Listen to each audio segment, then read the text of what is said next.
আসসালামু আলাইকুম। আজকের এই ভিডিওতে আমরা দেখব পাওয়ারপয়েন্টের মাধ্যমে কিভাবে কোনো কুইজ গেম ডিজাইন করা যায়। আপনার শ্রেণীকে আরো ইন্টারেক্টিভ ও আকর্ষণীয় করে তোলার জন্য এই টিউটোরিয়ালটি আপনার জন্য অদ্বিতীয় পছন্দের হয়ে যেতে পারে। এরূপ কুইজ গেম তৈরি করার জন্য বেশ কয়েকটি ভিন্ন উপায় রয়েছে। আমি একেবারে সহজ পদ্ধতিটি আপনাদেরকে দেখিয়ে দিচ্ছি। আপনি যদি একজন শিক্ষক, প্রশিক্ষক, প্রভাষক, অধ্যাপক বা যে কোনো শিক্ষাপ্রতি হয়ে থাকেন, তাহলে এই টিউটোরিয়ালটি আপনার জন্যই। চলুন তাহলে শুরু করি। আমি এখানে একটি কুইজ গেম তৈরি করে রেখেছি, যার প্রথম স্লাইডটিতে দেখতে পাচ্ছেন ড্যাশবোর্ড, যার নিচে 1, 2, 3, 4 এরকম 4টি সাংকেতিক চিহ্ন আপনি দেখতে পাচ্ছেন। এরপরেরটিতে রয়েছে কোশ্চেন নম্বর 1, তারপরে কোশ্চেন নম্বর 2, কোশ্চেন নম্বর 3, এরপরে কোশ্চেন নম্বর 4, এরপর সর্বশেষ পেজটিতে রয়েছে স্কোর বোর্ড। আমি যদি আপনাকে এটি স্লাইড শো করে দেখিয়ে দিই, তাহলে আপনি দেখতে পাবেন যে এখানে ড্যাশবোর্ড রয়েছে। আমি যদি 1-এ ক্লিক করি, তাহলে আমি চলে যাচ্ছি সরাসরি কোশ্চেন নম্বর 1-এ। অর্থাৎ আমি এখানে আমার শিক্ষার্থীদের মাঝে একটি প্রশ্ন করব এবং তারপর তাদের কাছ থেকে জবাব নেব। সেই জবাবের ভিত্তিতে আমি তাদেরকে স্কোর বোর্ডে নিয়ে যাব নাম্বারিং করার জন্য। সেজন্য আমি স্কোরে ক্লিক করলে আমি চলে যাচ্ছি সরাসরি স্কোর বোর্ডে। আমি স্কোর বোর্ডে এখানে 4টি গ্রুপে বিভক্ত করেছি, গ্রুপ এ, বি, সি এবং ডি। যদি এ গ্রুপ সঠিক উত্তর দিয়ে থাকে, তাহলে আমি এ গ্রুপকে এখানে 10 নাম্বার দিলাম। আর যদি বি গ্রুপ সঠিক উত্তর দিয়ে থাকে, তাহলে বি গ্রুপকে নাম্বার দেব। এমনিভাবে নাম্বার দেব। নাম্বার দেওয়া শেষ হয়ে গেলে আমি ড্যাশবোর্ডে যদি আবার ক্লিক করি, আমি চলে যাচ্ছি আবারও ড্যাশবোর্ডে। এরপর যদি আমি 2-এ ক্লিক করি, তাহলে আমি চলে যাচ্ছি কোশ্চেন নম্বর 2-এ। এখানে গিয়ে আমার শিক্ষার্থীদের মাঝে আমি একটি প্রশ্ন করব, তারপর তাদের কাছ থেকে জবাব নিব। সেই জবাবের ভিত্তিতে আমি ফলাফল দেওয়ার জন্য আবার স্কোরে ক্লিক করব। করলে আমি স্কোর বোর্ডে চলে যাচ্ছি। এখানে তাদের আমি নাম্বার দেব। এরপরে আমি আবারও ড্যাশবোর্ডে ক্লিক করব। ক্লিক করার পরে এখন যদি আমি 3-এ যদি ক্লিক করি, তাহলে আমি চলে যাচ্ছি 3 নম্বর প্রশ্নে। একই রকম ভাবে এখান থেকে তাদের প্রশ্নের জবাব নিয়ে আমি স্কোরে ক্লিক করে তাদেরকে স্কোরিং করে দিলাম, নাম্বার দিয়ে দিলাম। এরপরে আবারও ড্যাশবোর্ডে ক্লিক করব। ক্লিক করার পরে এখন আমি সর্বশেষ 4-এ ক্লিক করব। তাহলে আমি চলে গেলাম 4 নম্বর প্রশ্নে। তারপরে এখান থেকে তাদের প্রশ্নের জবাব নিয়ে আমি আবার স্কোরে ক্লিক করলাম এবং আমি স্কোর বোর্ডে গিয়ে তাদের স্কোর দিয়ে দিলাম। আপনার ক্লাসকে আরো আকর্ষণীয় ও ইন্টারেক্টিভ করার জন্য আমার মনে হয় এই পদ্ধতিটি অত্যন্ত গুরুত্বপূর্ণ হয়ে যেতে পারে। আমি পুরো প্রক্রিয়াটা কিভাবে করেছি তা আপনাদেরকে একেবারে হাতে কলমে শিখিয়ে দিচ্ছি। কাজে আমি এখান থেকে বের হয়ে যাচ্ছি। বের হয়ে গিয়ে আমি একেবারে নতুন করে শুরু করছি। আমি এখানে একটি নতুন স্লাইড নিয়ে নিলাম। আপনি চাইলে স্লাইডের ব্যাকগ্রাউন্ডটি এখান থেকে চেঞ্জ করে দিতে পারেন। সেই জন্য রাইট মাউস ক্লিক করার পরে ফরম্যাট ব্যাকগ্রাউন্ডে ক্লিক করে দিন। এখন সলিড ফিলে রয়েছে, আপনি আপনার পছন্দ মতো যে কোনো ফিল এখানে নিতে পারেন। আমি এখানে কালারের ড্রপ ডাউন মেনুতে ক্লিক করে আমি এরকম একটি কালার নিয়ে নিলাম। তারপরে আমি অ্যাপ্লাই টু অলে ক্লিক করে সকল স্লাইডে এই কালারটি দিয়ে দিলাম। এখন আমি এখানে একটি ড্যাশবোর্ড তৈরি করব। সেই জন্য হোমের অধীনে ড্রয়িং যে গ্রুপ রয়েছে, ড্রয়িং গ্রুপের উপরে দেখুন রেক্টাঙ্গেল শেপ রয়েছে। আমি একটি রেক্টাঙ্গেল শেপ নিয়ে নিলাম, নিয়ে এভাবে আমি ড্র করব। তারপর এটিকে অ্যালাইন সেন্টার করে দিচ্ছি আমি, এবং শেপ আউটলাইন থেকে এটিকে নো আউটলাইন করে দিচ্ছি। শেপ কালারটা এখানে আমি নান করে দিচ্ছি, আপনি যে কোনো কালার নিতে পারেন। এখন এখানে আমি জাস্ট লিখবো ড্যাশবোর্ড। ফন্টটাকে আমি বোল্ড করে দিচ্ছি এবং ফন্টটাকে চেঞ্জ করে দিচ্ছি। আপনি আপনার পছন্দের ফন্ট নিয়ে নিতে পারেন। ফন্ট সাইজটাও আমি একটু বাড়িয়ে নিচ্ছি। ফন্ট কালারটাকে আমি ব্ল্যাক করে দিলাম। এরপর এখানে লিখবো ড্যাশবোর্ড। আমি ড্যাশবোর্ড লিখলাম। এরপরে নিচে দেখুন আমি 1, 2, 3, 4 লিখেছিলাম আগেরটাতে। আমি ঠিক একই রকম ভাবে এখানে নাম্বারিং করে দিচ্ছি 1, 2, 3, 4। জাস্ট আমি একটা টেক্সট বক্স নিয়ে নিলাম এবং এখানে বোল্ড করে দিচ্ছি। ফন্ট সাইজটা একটু বাড়িয়ে দিচ্ছি এবং ফন্ট কালারটাকে আমি এটাকে হোয়াইট করে দিচ্ছি। তারপর এখানে লিখলাম 1। এরপর জাস্ট এটাকে কন্ট্রোল ডি চেপে ডুপ্লিকেট করে নিলাম। এটা লিখলাম 2। আবারও কন্ট্রোল ডি চেপে ডুপ্লিকেট করে নিলাম। এটা দিচ্ছি আমি 3। আবারও কন্ট্রোল ডি চেপে ডুপ্লিকেট করে নিলাম। এটা দিলাম আমি 4। চারটি ফন্ট আমি নিয়ে নিলাম। এখন আমি নতুন পেজ নেব, এখানে আমি কোশ্চেন নাম্বার দিয়ে দেব। সেই জন্য আবারও একটি টেক্সট বক্স নিয়ে নিলাম, শেপ আউটলাইন থেকে নো আউটলাইন, শেপ ফিলটা আমি সেম ফিল করে দিলাম। এরপরে ফন্টে ক্লিক করে বোল্ড করে দিলাম এবং ফন্ট কালারটাকে আমি করে দিচ্ছি হোয়াইট। ফন্ট নিয়ে নিলাম টাইম নিউ রোমান্স, ফন্ট সাইজটাও একটু ঠিক করে নিলাম। আমি লিখলাম এখানে কোশ্চেন 1। এরপর এটাকে জাস্ট আমি কন্ট্রোল সি দিয়ে কপি করে নিলাম। এরপরে আরো আমি 3টি স্লাইড দেব এবং এখানেও কন্ট্রোল ভি দিয়ে পেস্ট করলাম, আরেকটি ডুপ্লিকেট করে দিলাম এখানে। আবার প্রথমটি ছিল কোশ্চেন নম্বর 1, দ্বিতীয়টি ছিল হলো কোশ্চেন নম্বর এখানে 2, তৃতীয়টি হলো কোশ্চেন নম্বর 3। এরপর এটাকে আরেকটি ডুপ্লিকেট করে নিলাম, এটা হলো কোশ্চেন নম্বর 4। আমি এই 4টি কোশ্চেন এখানে ঠিক করে নিলাম। এরপরে শেষে নেব আমি স্কোর বোর্ড, এখানে আরেকটি ডুপ্লিকেট করে নিলাম, জাস্ট এখানে লিখব আমি স্কোর বোর্ড, স্কোর বোর্ড নিয়ে নিলাম। এই স্কোর বোর্ডে আমাকে স্কোরিং করতে হবে, সেজন্য জাস্ট নর্মাল টেক্সট বক্স থেকে আমি এখানে গ্রুপগুলো করে নেব। ফন্টটাকে বোল্ড করে দিচ্ছি, ফন্ট নিলাম আমি টাইম নিউ রোমান, ফন্ট সাইজটা আমি এখানে নিয়ে দিচ্ছি 54। এখানে লিখবো আমি গ্রুপ দিলাম এ, তারপর এটাকে জাস্ট কন্ট্রোল ডি দিয়ে ডুপ্লিকেট করে নিলাম, এখানে দিচ্ছি এটা গ্রুপ বি। তারপর এটাকেও জাস্ট কন্ট্রোল ডি দিয়ে ডুপ্লিকেট করে নিলাম, এটা দিচ্ছি আমি গ্রুপ সি। আমি আরেকটি গ্রুপ করে নিচ্ছি, ডুপ্লিকেট করে নিলাম, এটা দিলাম আমি গ্রুপ, এটা হলো গ্রুপ ডি। আমি 4টি গ্রুপ করে নিলাম। এখন স্কোর লেখার জন্য প্রচলিতভাবে যে টেক্সট বক্স নিয়ে আমরা স্কোর লিখি সেটা কিন্তু এখানে করা যাবে না। সেটা করার জন্য আপনাকে উপরে এখানে লক্ষ্য করুন, এই ডেভেলপার ট্যাবটি আপনাকে থাকা লাগবে। যদি ডেভেলপার ট্যাব না থাকে তাহলে আপনি আপনার বাম পাশে লক্ষ্য করুন ফাইল রয়েছে, ফাইলে ক্লিক করার পরে অপশনে যাবেন, অপশনে ক্লিক করার পর আপনার সামনে এরকম একটা অপশন চলে আসবে, এখানে কাস্টমাইজ রিবন, এই কাস্টমাইজ রিবনে আপনি ক্লিক করুন। কাস্টমাইজ রিবনে ক্লিক করার পরে আপনার ডান পাশে একটু স্ক্রল করে নিচে নেমে আসবেন, দেখেন এখানে ডেভেলপার রয়েছে। আপনার ডেভেলপারে যদি টিক মার্ক না থাকে তাহলে আপনি এখানে টিক মার্ক দিয়ে জাস্ট ওকে করে দিবেন, তাহলে আপনার সামনে এই ডেভেলপার ট্যাবটি চলে আসবে। এখন এখানে লেখার জন্য আপনি যদি সাধারণ টেক্সট বক্স নিয়ে এখানে লিখেন তাহলে স্লাইড শোতে গিয়ে আপনি সেখানে লিখতে পারবেন না।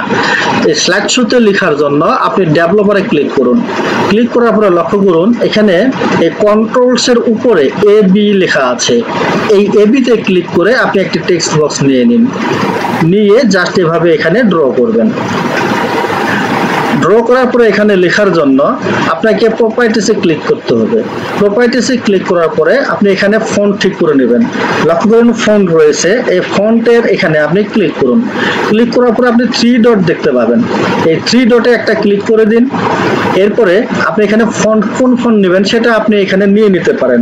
আমি টাইমস নিউ রোমান যদি নিতে চাই, আমি টাইমস নিউ রোমানে ক্লিক করে দিলাম। ফন্ট আপনি কেমন নিতে যাচ্ছেন, রেগুলার আছে, ইটালিক আছে, বোল্ড আছে, আমি বোল্ডে ক্লিক করে এটা বোল্ড করে নিলাম এবং ফন্ট সাইজটা আপনি কত নিতে চান সেটা এখানে দেখিয়ে দিতে পারেন। আমি এখানে 26 করে দিলাম, দিয়ে জাস্ট ওকে করে দিলাম। আমার হয়তো দেখবেন যে এটি চলে গেছে, না চলে যায়নি, নিচে পাওয়ার পয়েন্টের এই যে অপশনটি রয়েছে আপনি এখানে ক্লিক করে পুনরায় অবস্থায় ফিরে আসতে পারেন। এখন আমি এটাতে স্লাইড শো যদি ক্লিক করি, ক্লিক করলে আমি এখন এখানে লিখতে পারবো। আমি জাস্ট এখানে লিখি যদি আমি 35, দেখুন 35 হয়ে গেল। আমার মনে হয় ফন্ট সাইজটা আরেকটু বড় করা দরকার, কাজে আমি এটি আরেকটু বড় করে নিব। স্লাইড শো এন্ড করে দিলাম, দিয়ে এখন আবারও আমি ফন্টে ক্লিক করে ফন্ট সাইজটা আরেকটু বড় করে নিব। তাহলে আমি এখানে করে নিলাম, এখানে আমি 36 করে দিচ্ছি, দিয়ে ওকে করে দিলাম। এখন আবারও ফিরে আসলাম আমি স্লাইডে। এখন যদি আমি 10 লিখি, মোটামুটি মানানসই হয়ে গেল। তাহলে আমি এটা আপাতত স্কুলের ঘরটা ফাঁকা রাখতেছি, ফাঁকা রেখে আমি জাস্ট এখানে এন্ড শো করে দিলাম। এখন এটাকে আমি কিবোর্ড থেকে কন্ট্রোল ডি চেপে ডুপ্লিকেট করে নেব, নিয়ে এটাকে এখানে বিতে বসিয়ে দেব। তারপর কিবোর্ড থেকে কন্ট্রোল চেপে ধরে এটাকে জাস্ট এভাবে ড্র্যাগ করে নিয়ে যাব, তাহলে কপি এবং পেস্ট দুটি একসাথে হয়ে যাবে। তারপরে এটা এভাবে করে এখানে বসিয়ে দিব। এখন আমি এখানে স্কোরিং গুলো লিখতে পারবো। এরপরে জাস্ট এই প্রপার্টিসটাকে আমি ক্লোজ করে দেব। আমার স্কুল বোর্ডের কাজ হয়ে গেল। এখন আমি শুরু থেকে সাজাবো প্রত্যেকটা বিষয়। আমি প্রথমে ড্যাশবোর্ডে যাচ্ছি, এখানে 1কে ক্লিক করার পরে আমাকে যেন কোশ্চেন নম্বর 1-এ নিয়ে যায়, তাহলে সেখানে আমাকে যেতে হবে। লক্ষ্য করুন কোশ্চেন নম্বর 1 আছে 9 নম্বর স্লাইডে, কাজে আমি 1কে ক্লিক করার পরে ইনসার্ট, এরপরে অ্যাকশন, এরপর হাইপার লিঙ্ক টু, এখানে রেডিও বাটনে ক্লিক করার পরে নেক্সট স্লাইড এ ড্রপ ডাউন মেনুতে ক্লিক করে দেব, দিয়ে স্লাইডে ক্লিক করব। এখন আমার স্লাইড আছে 9 নম্বর স্লাইডে, আমি 9 ক্লিক করে দিলাম। 9 ক্লিক করে দেওয়ার পরে দেখুন এখানে আমাকে ডিসপ্লে দেখাচ্ছে কোশ্চেন 1, এরপরে জাস্ট ওকে করে দেব। আমি যদি এখানে কোনো সাউন্ড দিতে চাই তাহলে প্লে সাউন্ডে টিক মার্ক দিয়ে দিব, দিয়ে এই ড্রপ ডাউন মেনুতে ক্লিক করার পরে আমি এখানে জাস্ট ক্লিক করে দিলাম, তাহলে একটা সাউন্ড ক্লিক হবে, তারপরে ওকে। অনুরূপভাবে 2-এ ক্লিক করব, করার পরে পূর্বের মতোই অ্যাকশন, হাইপারলিংক টু, তারপরে স্লাইড, এটা হলো 10 number slide, question number 2, okay. Play sound, drop down মেনুতে ক্লিক, ওকে। এরপরে 3 নম্বরে যাব, action, hyperlink to, drop down মেনুতে ক্লিক, স্লাইড, এটা স্লাইড নম্বর হচ্ছে 11, question number 3, okay. Play sound, drop down মেনুতে ক্লিক, ওকে। এরপর 4 নাম্বার,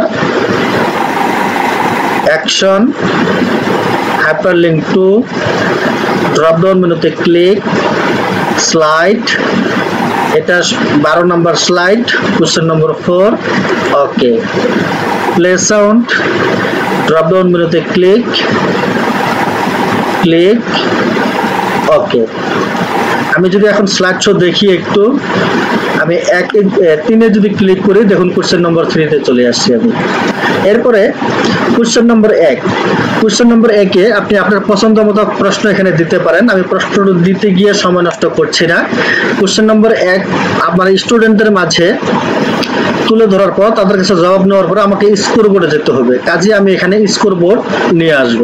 সেই জন্য ইনসার্ট থেকে শেপ, রেক্টাঙ্গেল শেপ এভাবে ড্র করব। তারপরে শেপ আউটলাইনটা দিয়ে দিতে পারি, এটি একটা আউটলাইন দিতে পারি, আপনি নাও দিতে পারেন। শেপ ফিলে গিয়ে নো ফিল করে দিলাম। এখন এখানে আমাকে লিখতে হবে, লেখার জন্য হোম থেকে বোল্ড করে দিলাম, টাইম নিউ রোমান ফন্ট নিয়ে নিলাম এবং ফন্ট সাইজটা আমি একটু বড় করে দিলাম। জাস্ট এখানে ফন্ট কালারটা হোয়াইট করে দিলাম। স্কোরবোর্ড লিখে দিলাম। এখন এটাকে আমরা প্রতিবার স্কোরবোর্ডে আমরা চলে যাব।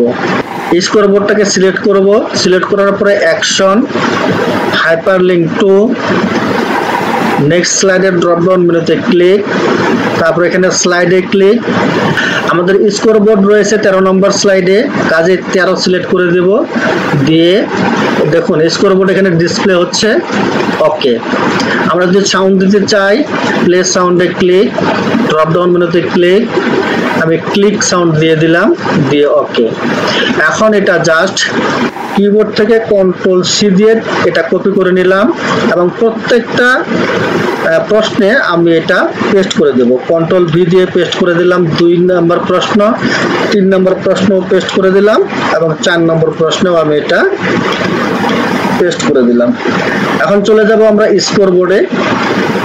এখন স্কোর বোর্ডে স্কোর লেখার পরে আমাকে আবার ড্যাশবোর্ডে ফিরে যেতে হবে, কাজে এখানে আমি আবারও একটি রেক্টাঙ্গেল শেপ নিয়ে নিলাম, নিয়ে এভাবে ড্র করলাম। শেপ আউটলাইন দিয়ে দিতে পারি, একটু মোটা করে দিলাম। শেপ ফিলটা আমি নো ফিল করে দিলাম এবং ফন্ট এখানে বোল্ড করে দিলাম। টাইম নিউ রোমান নিয়ে নিলাম, ফন্ট সাইজটা একটু বাড়িয়ে দিলাম। এখানে লিখবো এখন ড্যাশবোর্ড, ড্যাশবোর্ড, ড্যাশবোর্ড লিখলাম। এখন ড্যাশবোর্ডকে আমার সংযুক্ত করতে হবে এখানে। কাজে এটা সিলেক্ট করার পরে ইনসার্ট, এরপরে action, hyperlink to, drop down মেনুতে ক্লিক, স্লাইড। আমার ড্যাশবোর্ডের স্লাইড হলো 8 নাম্বার স্লাইড, কাজে আমি এখানে 8 সিলেক্ট করে দিলাম, দিয়ে জাস্ট ওকে করে দিলাম। প্লে সাউন্ডে ক্লিক করে আমি এখানে একটা সাউন্ড দিতে পারি, ক্লিক করে ওকে করে দিলাম। তাহলে আমি স্কোরবোর্ডে থাকা অবস্থায় যদি ড্যাশবোর্ডে ক্লিক করি তাহলে আমি ড্যাশবোর্ডে চলে যাব। যদি বিষয়টি এখন আপনাদেরকে আমি দেখিয়ে দেই, আমি স্লাইড শোতে ক্লিক করলাম, লক্ষ্য করুন আমি একে আছি, কোশ্চেন নম্বর 1-এ চলে গেলাম। এখানে ছেলে মেয়েদের প্রশ্ন করলাম, প্রশ্ন করার পর আমি স্কোরবোর্ডে যাব, স্কোরবোর্ডে ক্লিক করে দিলাম, স্কোরবোর্ডে চলে আসলাম। ধরে নিলাম আমার গ্রুপ এ সঠিক উত্তর দিয়েছে, কাজে আমি কি গ্রুপ এ কে 10 নাম্বার আমি দিয়ে দিলাম। দিয়ে এখন আমি ড্যাশবোর্ডে ক্লিক করলাম, আবার ড্যাশবোর্ডে চলে আসলাম। এখন 2-এ ক্লিক করলাম, কোশ্চেন নম্বর 2-এ চলে আসলাম। এখানে আমি প্রশ্ন করলাম, প্রশ্ন করার পরে ধরে নিলাম আমার বি গ্রুপ ভুল উত্তর দিয়েছে, তাকে আমাকে মাইনাস নাম্বার দিতে হবে। আমি আবার স্কোরবোর্ডে ক্লিক করে দিলাম, বি গ্রুপকে এখানে মাইনাস নাম্বার দেব, -5 নাম্বার আমি বি গ্রুপকে দিয়ে দিলাম। এখন আবারও ড্যাশবোর্ডে ক্লিক করলাম, আমি ড্যাশবোর্ডে চলে আসলাম। 3-এ ক্লিক করলাম, প্রশ্ন নম্বর 3-এ চলে আসলাম। এখানে প্রশ্ন করার পরে তাদের কাছে জবাব দিলাম, ধরে নিলাম আমি ডি গ্রুপ এখানে সঠিক উত্তর দিয়েছে, কাজে তাকে আমাকে স্কোরে যা নাম্বার দিতে হবে সেজন্য স্কোর বোর্ডে ক্লিক করলাম, চলে আসলাম আমি স্কোর বোর্ডে। ডি গ্রুপকে আমি নাম্বার দিয়ে দিলাম 10। এখন আমি আবার ড্যাশবোর্ডে ক্লিক করে ড্যাশবোর্ডে ফিরে আসলাম। 4-এ ক্লিক করলাম, 4 নম্বর প্রশ্ন আমার সামনে চলে আসলো। শিক্ষার্থীদের মাঝে প্রশ্ন ছুড়ে মারলাম, তাদের কাছ থেকে জবাব নিলাম, ধরে নিলাম এখানে সি গ্রুপ আমাকে সঠিক জবাব দিয়েছে, তাকে নাম্বার দিতে হবে, সেই জন্য আমি স্কোর বোর্ডে ক্লিক করলাম, চলে আসলাম স্কোর বোর্ডে। এখানে সি গ্রুপকে আমি নাম্বার দিয়ে দিলাম 10। আমাদের কাজ মোটামুটি শেষ। এভাবে করেই আমরা অত্যন্ত আকর্ষণীয় ও ইন্টারেক্টিভ কুইজ গেম তৈরি করতে পারি। এখন কথা হলো এটি আমাদেরকে সেভ করতে হবে। আপনি সচরাচর যেভাবে পাওয়ার পয়েন্ট সেভ করেন এটা কিন্তু সেভাবে সেভ করলে হবে না, এটা একটু ভিন্ন উপায়ে সেভ করতে হবে। সেজন্য আমি দেখিয়ে দিচ্ছি, আমি এন্টার করে দিলাম। এখন এটিকে সেভ করব। সেভ করার জন্য আপনি ফাইলে ক্লিক করবেন, ফাইলে ক্লিক করার পরে সেভ অ্যাজ, লক্ষ্য করুন সেভ অ্যাজ এ ক্লিক করবেন। ক্লিক করার পরে আপনি কোথায় সেভ করতে যাচ্ছেন আপনি লোকেশন দেখিয়ে দিবেন। আমি যদি এটাকে ডেস্কটপ লোকেশন দেখিয়ে দিই তাহলে ডেস্কটপে ক্লিক করার পরে এরকম একটা অপশন চলে আসবে। তারপর আপনি এখানে নাম লিখবেন। আমি এখানে লিখছি কুইজ ইন পাওয়ার পয়েন্ট, এই নামে আমার একটা আগে ছিল, কাজেই আমি কুইজ ইন পাওয়ার পয়েন্ট 1 লিখলাম। লিখে এরপরে সেভ অ্যাজ টাইপ, এই সেভ অ্যাজ টাইপটা আপনাকে ড্রপ ডাউন মেনুতে ক্লিক করার পরে আপনি দিয়ে দিবেন power point macro enable presentation, এটা দিয়ে দিবেন। যদি আপনি পাওয়ার পয়েন্ট প্রেজেন্টেশন দেন তাহলে কিন্তু এটি আপনার কাজ করবে না। এই জন্য power point macro enable presentation এটা সিলেক্ট করে দেওয়ার পরে এখন জাস্ট আপনি সেভে ক্লিক করে দিবেন, তাহলে এটি সেভ হয়ে যাবে। এটি কিন্তু অলরেডি সেভ হয়ে গিয়েছে। এখন যদি আমরা দেখি যে কিভাবে সেভ হলো, লক্ষ্য করুন এই যে কুইজ ইন পাওয়ার পয়েন্ট 1 এটি আমরা তৈরি করেছিলাম। আমি ডাবল ক্লিক দিয়ে যদি এটিকে ওপেন করি তাহলে দেখতে পাচ্ছেন যে আমরা এটি তৈরি করেছিলাম। এগুলো আমার আগের তৈরি করা ছিল, আর এখন যেটি তৈরি করলাম সেটা হলো এই যে এখান থেকে 8 নম্বর স্লাইড থেকে, এই 8 নম্বর স্লাইড থেকে এখন তৈরি করলাম। এটাকে আমরা যদি স্লাইড শো দেখি তাহলে এভাবে করে আমরা স্লাইড শো দেখতে পাবো। দেখুন এটি আমরা তৈরি করেছিলাম। ভিডিওটি কেমন লাগলো তা জানিয়ে অবশ্যই কমেন্ট বক্সে একটি কমেন্টস করে দিন, এবং যদি বিন্দু মাত্র ভালো লাগে থাকে তাহলে অবশ্যই একটি লাইক দিবেন। আর হ্যাঁ, আপনি যদি আমার চ্যানেলে নতুন হয়ে থাকেন বা আপনার ভিডিওর নিচে সাবস্ক্রাইব লেখাটি লাল হয়ে থাকে তাহলে সেখানে একটা ক্লিক করে সেই সাবস্ক্রাইব লাল লেখাটিকে আপনি ধ্বংস করে দিন। দেখা হবে আগামীতে নতুন কোনো ভিডিওতে, নতুন কোনো টিউটোরিয়াল নিয়ে। আশা করি সে পর্যন্ত ভালো থাকবেন, সুস্থ থাকবেন এই প্রত্যাশা রইল। আল্লাহ হাফেজ, আসসালামু আলাইকুম।